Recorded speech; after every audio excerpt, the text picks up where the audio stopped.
listener production. Hello, Sasha Barbagat with you. Welcome to The Briefing. Grocery prices are skyrocketing. That's no surprise. A brief trip to the supermarket, even just for a handful of items, can cost a small fortune.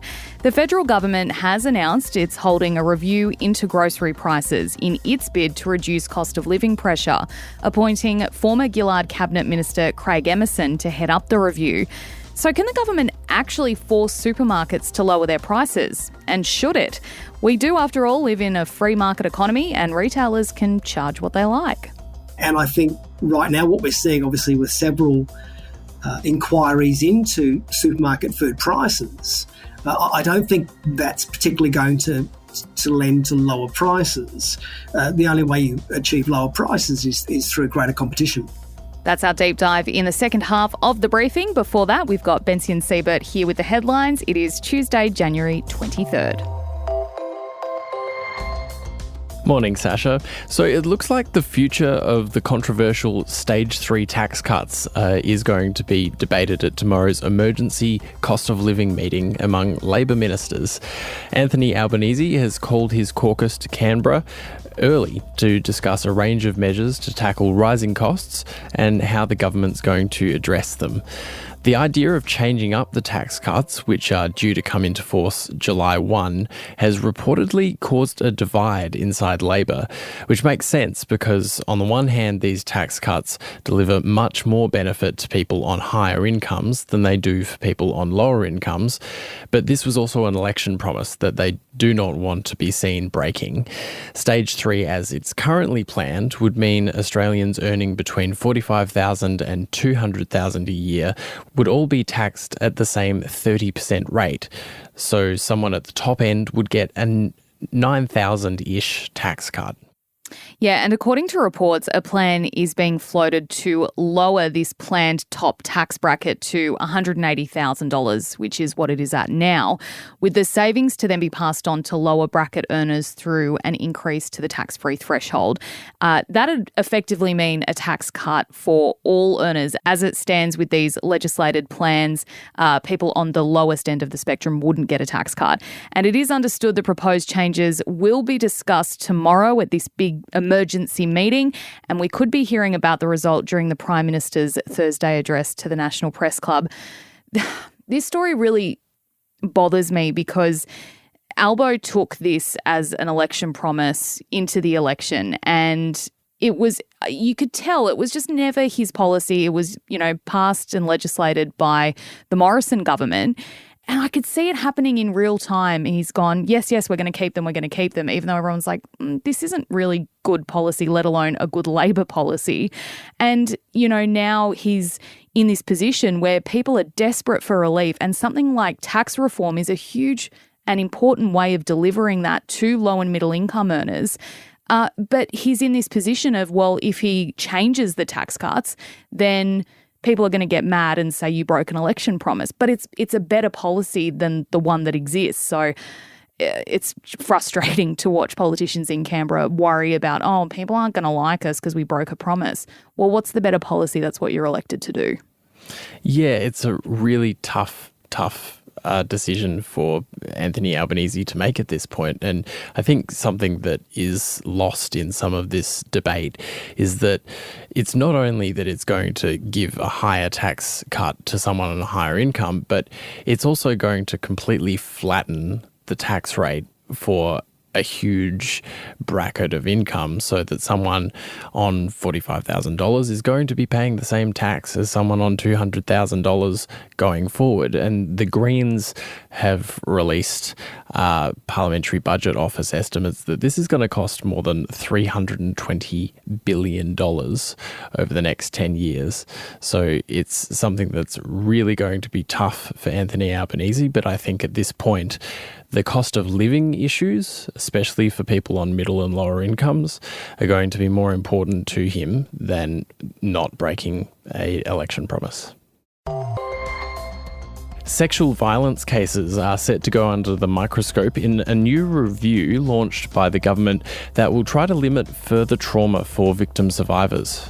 Prosecution rates are low, conviction rates are even lower, and many find the process traumatising. Seeking justice should never add to victims' and survivors' trauma.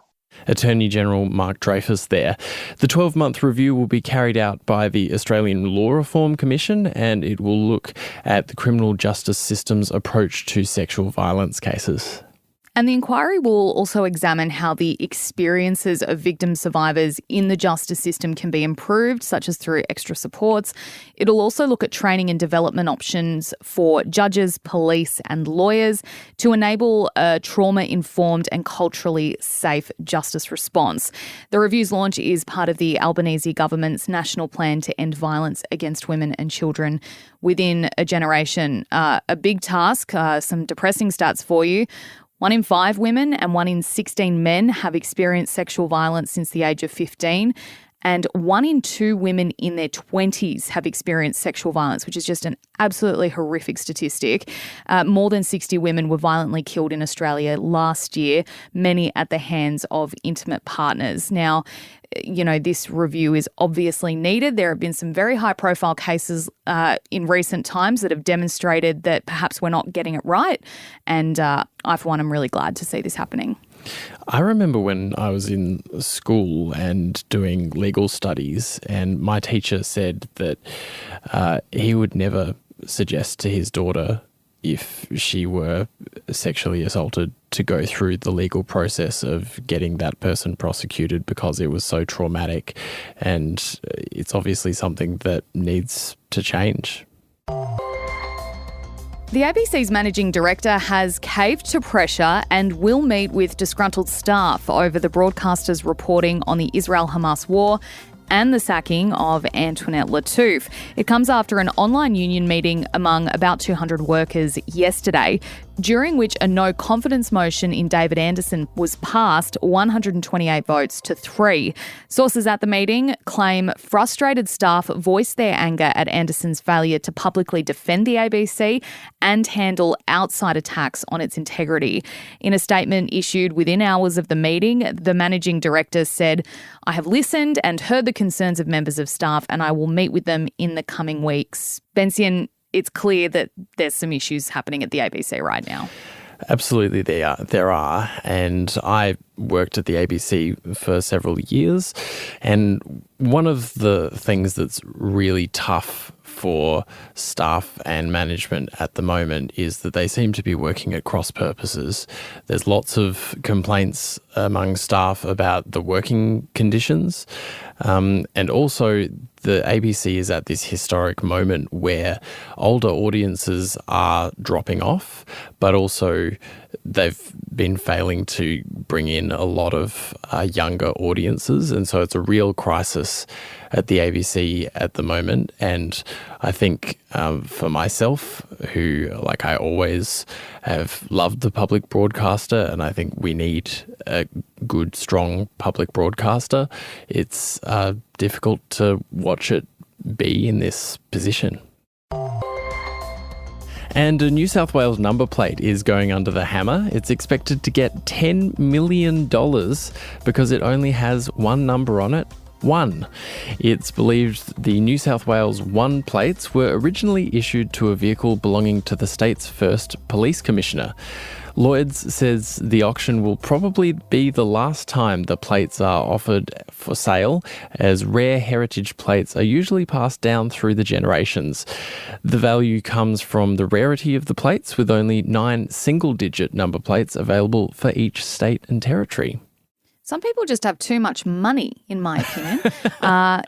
This is going to be the most expensive number plate ever to sell in Australia if it goes for what the current bids are sitting at, 10 mil.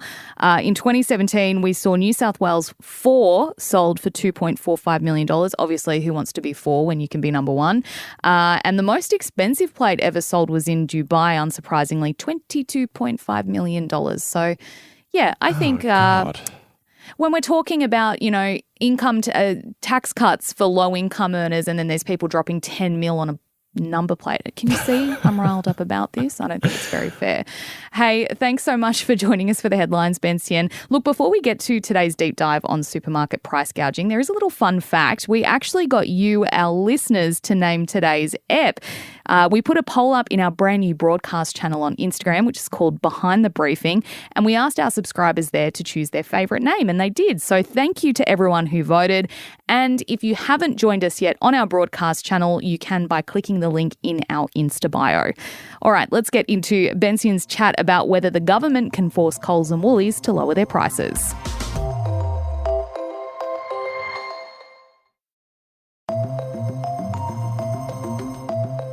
I want you to cast your mind back to the late 2000s. You might remember Kevin 07, Julia Gillard, back to Kevin again and all that drama. At the time, the Gillard government established what was then called Grocery Watch, a website where consumers could enter grocery prices and the public could see where and when the cheapest groceries were available. But they ended up scrapping it. It was seen as a massive failure that cost the taxpayer $13 million. Well, fast forward to today, and once again, a Prime Minister is responding to public pressure over supermarket prices. Just last week, Prime Minister Anthony Albanese announced a review into grocery prices, and he's making a big speech later this week where he's expected to say just how his government intends to fight the cost of living in 2024. But can the government actually force supermarkets to lower their prices? And what would happen if it did? To explain, Tim Harcourt and Gary Mortimer join us. Gary Mortimer is QUT Professor of Retail Marketing and Consumer Behaviour. So let's start with Gary. Can the government actually force a supermarket to lower its prices?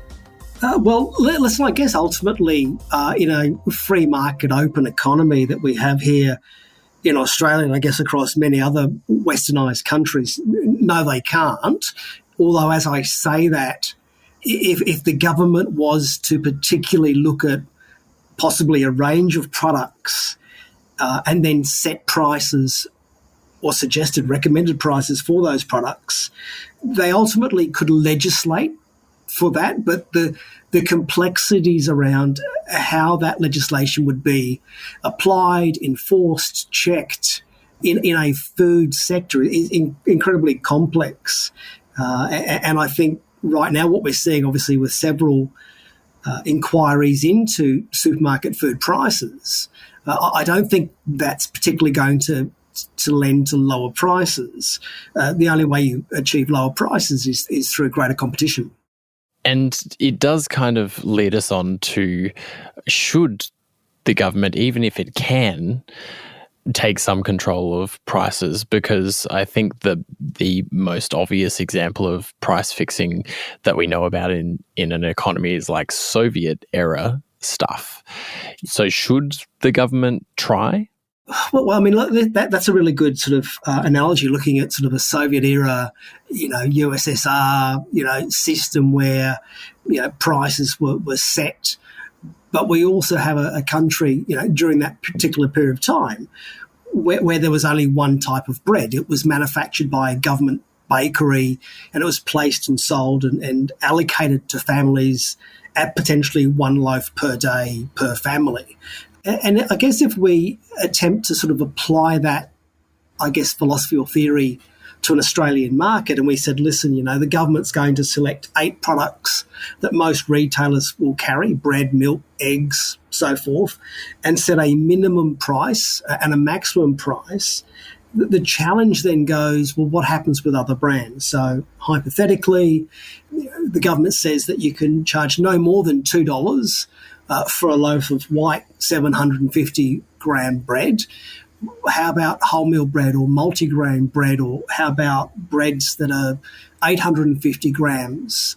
And then if we agree that that's going to be the price set, how about the little bakery on the corner? Does the legislation also apply to the bakery that breaks their own bread and charges $4.50 a loaf? They have to come in line and at least sell an alternative that sells for $2 a loaf. So you can start to see the complexities around price setting.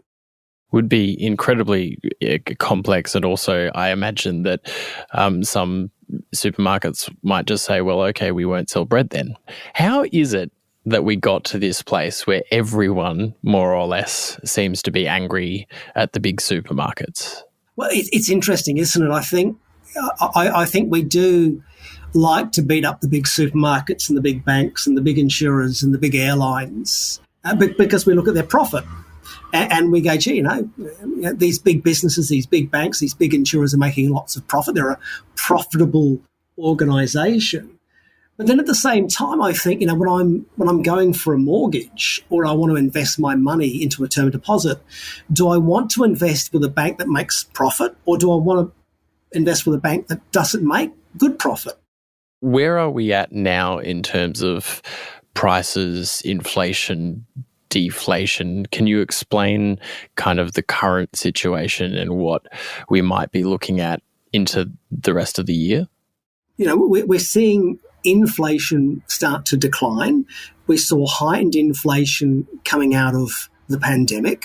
And the reason we saw heightened inflation was during the pandemic, the governments put a lot of cash into the economy. And I'm sure many of your listeners would have realised, if they worked in retail or hospitality or tourism, they couldn't work. So they were provided with a subsidy. Job seekers were also given an extra subsidy on top of what they were currently got. We had insurance companies providing rebates.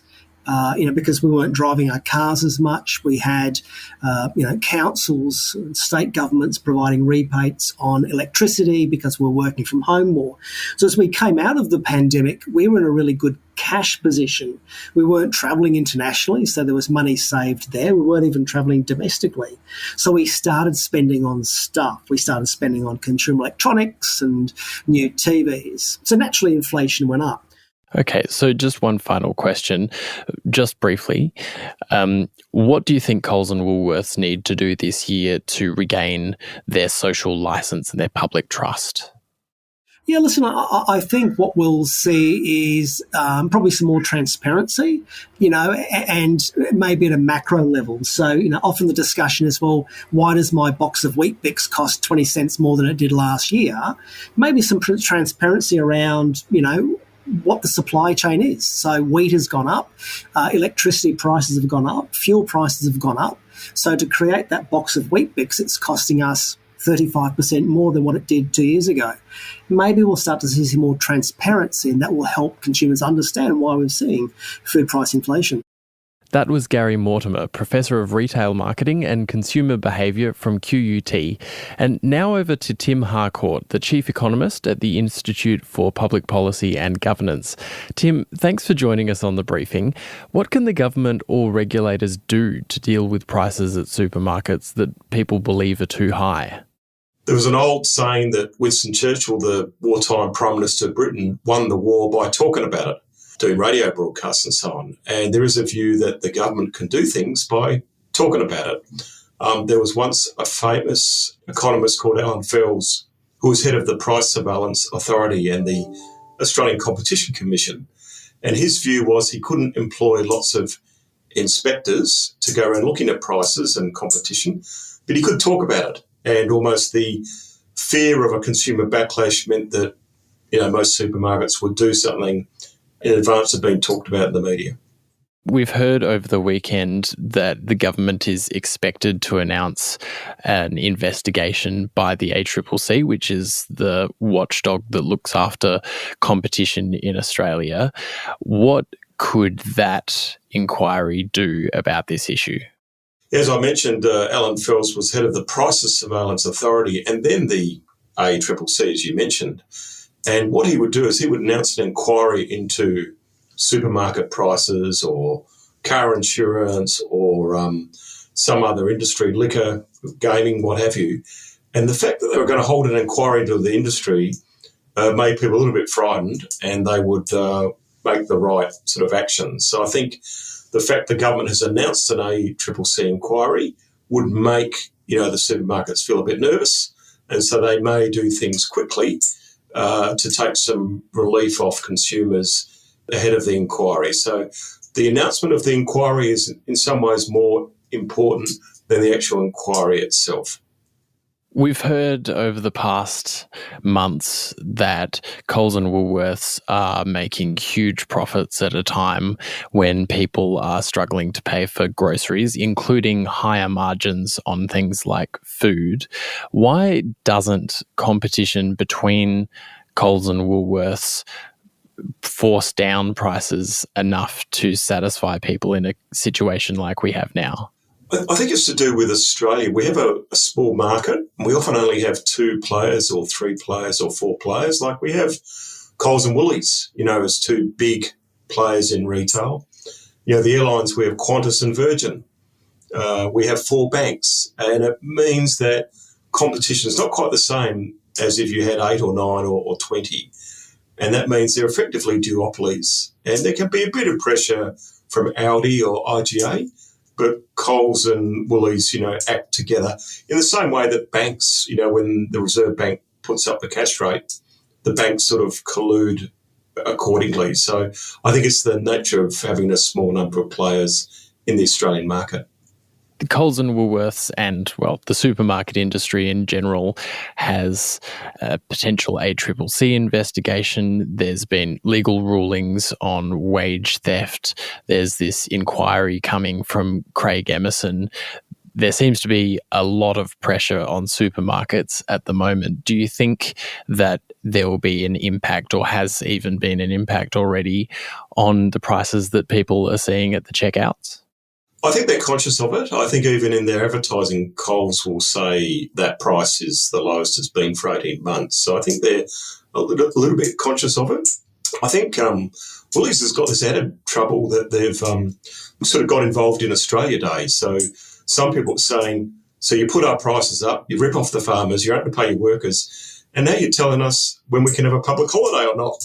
But ultimately there is less competition when you've got 2 large players. And during the pandemic, they were laughing because people were, buying groceries and not going out much. So they made a real windfall there, and probably quite enjoying that to continue.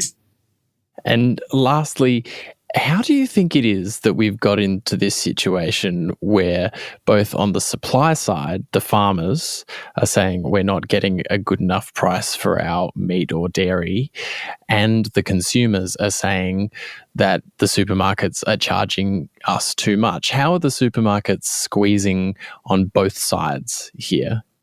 Well, partly demand and supply. We've had the corporate sort of takeover of global agriculture.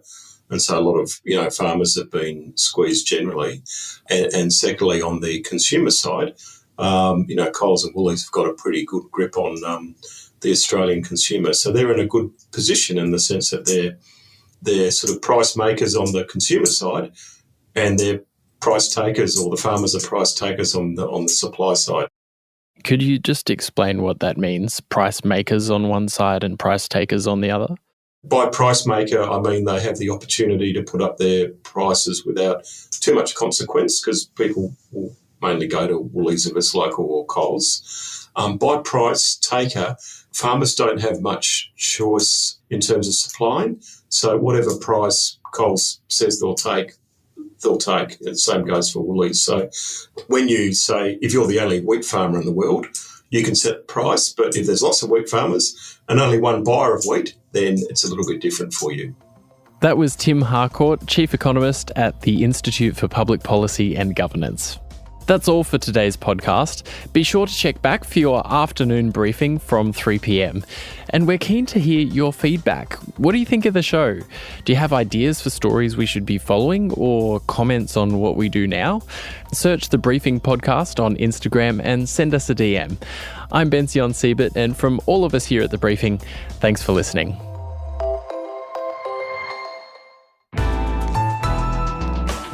Listener.